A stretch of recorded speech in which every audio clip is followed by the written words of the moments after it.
When it feels too much, I just throw my hands up. There's better days to come. That's right, it's Stryker of Enyo, and there's better days to come because you've got top moments of the week in Star Trek Online, Part 2. Is there a spoiler warning, you ask? Well, yes, there is, but that's not until, we get to the top 3. So you're safe for a little while. We'll cover that in just a minute, but yes, Virginia, there is a Vulcan, and you can go to it. Are you tired of that reference yet? I bet not.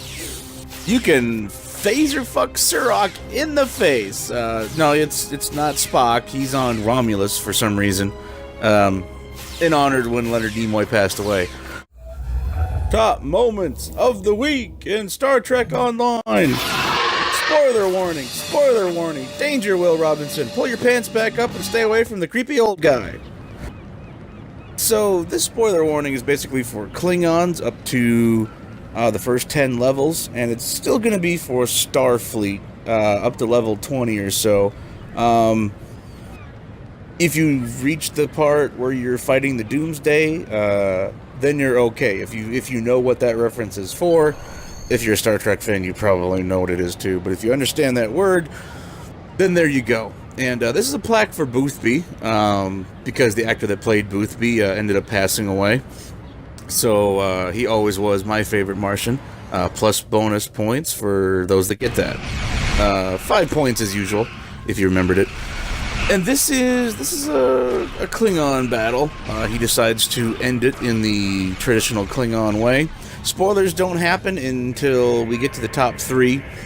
And like I said, it's about mission 18 or so when it comes to the Federation side. And yeah, he decides to do ramming speed, and he does some massive fucking damage. And then Klingons, at least the first 10 levels of the game or so, after you've kind of done business with Worf, let me put it that way. Otherwise, feel free to keep watching these until we get to the top 3. Okay. And yes, there are emotes, or whatever you want to call it, in this game as well. This guy's a little bit higher level, of course. But you got dancing moves. It's Star Wars Battlefront all over. But it's kind of okay. In Star Wars, they do things like the robot that, I don't know, it feels out of place in the world of that, but technically this isn't so bad. I don't know why he's up on the struts dancing like a frickin' moron. But I mean, I guess, when you gotta dance, you gotta dance. Jesus. I guess I'll unlock some later. This is Captain Cat. So this is just a funny cutscene. 2 Klingon ships here doing their thing, and they're gonna get interrupted. Prisoner received, Segpa. Fucking Federation just shows up, torpedoes everyone in the face. Typical. Now here you're going to want to watch the 2 Klingon bird of preys out there. I'm going to initiate a warp core breach on the one vessel. He's going to come up behind him, and he's going to take that full force and blow himself as well.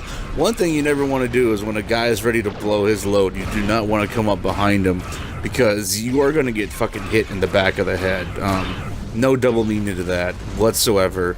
It only happens in starships, and maybe the occasional orgy. So here's the spoiler warnings. If you haven't played far enough, like I said before, here we go. Number 3. So the Klingons try to use the Doomsday weapon on you, and it's kind of cool having all these guys shooting at it. You need to shove a torpedo down his frickin' throat. And you might be thinking, well, didn't I miss a little moment leading up to this? And like, no, I'm actually saving that for number 2. But, so yeah, you basically just have to get a couple of good old torpedoes in there, specially designed. Everyone's trying to help you, and you can get cooked pretty good by standing in his way. Unfortunately, apparently even though I'm trying to stop it, everyone else doesn't want me to do it. And they take me out kind of quick. Wait for it. Yep, now they see me. Now they're like, let's fuck this guy. Jesus. Pretty much. And here's the number 2 spot. This guy's gonna sacrifice himself on the Doomsday weapon, and he's gonna sing the Klingon song. It gives me chills nearly every time I hear it. It's pretty cool. No, I must do this. Destroying this abomination is the only way to redeem myself. Farewell, Captain. Koi keles pu blood, koi puk be pu yak mat jeshu gui se machu me mashu managich makko chu ni me yin ma jak wolf ku Valva hefech Enyo kichtak Valumadi Pupare Mashutak Kumame Kumashuta Ma Fuck you, you giant space tampon! And there you go. And the #1 spot goes to... It's Worf. Seriously, it's Worf... Father, I'm sorry. Comforting his son as he's dying in his hands. I'm sorry. I'm not the warrior I should have been. You were warrior enough to save me. I tried to stay true to what I believe. But I've only brought shame upon you and our family. I could never feel ashamed of you. All that matters now is that you are my son. I tried to change our fates. I wanted you to live. To be proud of me. You have done well, Alexander. Michael Dorn really does hit this out of the park, even though there's not much in the way of facial expressions or anything else. All in his voice. It really is a nice moment.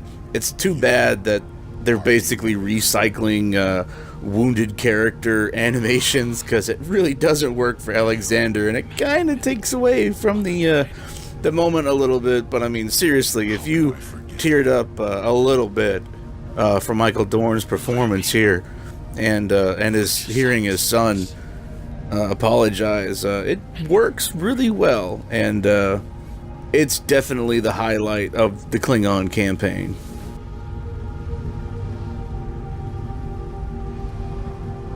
So thanks for watching part 2. Remember. You probably know the moments that's gonna come up here.